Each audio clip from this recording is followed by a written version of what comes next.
এতিয়া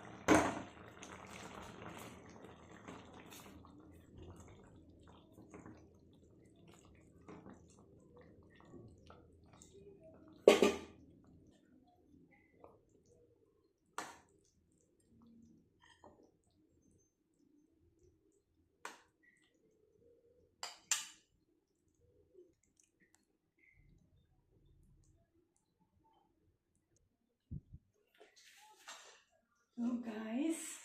পিঠা ৰেডি আৰু টেষ্ট কৰি চাওঁ অকণমান হৈছে একদম গৰম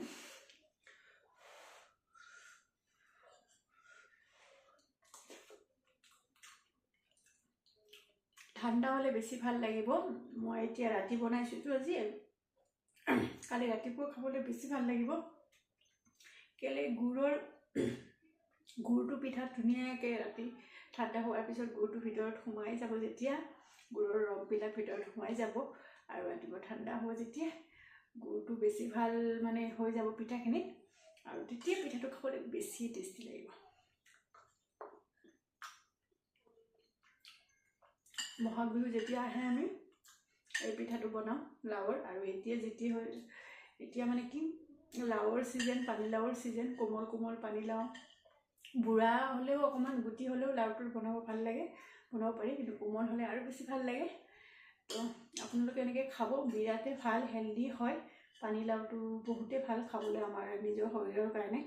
যদি কোনোবাই পানীলাও এনেই নাখায় এনেকৈ পিঠা বনাই খাব পাৰে চব্জি বনাই খাব পাৰে পানীলাওৰ চুপ বনাই খাব পাৰে আপুনি জুচ বনাই খাব পাৰে কিমান কি কৰি খাব পাৰোঁ আমি হয়নে তো সেইকাৰণে কোনোবাই যদি নাখায় তাক টেষ্টিকৈ বনাই এনেকৈ খুৱাব লাগে চব্জি হওক নহ'লে জুচ বনাই খোৱাক এনেকৈ পিঠা খাই ভাল নাপায় মিঠা ভাল নাপায় তো জুচ বনাই লেবু আটি বা কালা নিমখ অকণমান দি পেলাই খুৱাব পাৰে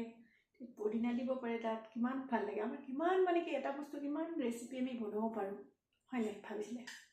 তো মই উপভোগ কৰিলোঁ আপোনালোকৰ নিশ্চয় ভিডিঅ'টো ভাল লাগিছে যদি লাইক কৰিব আজিলৈ ইমানতে আহোঁ বাই বাই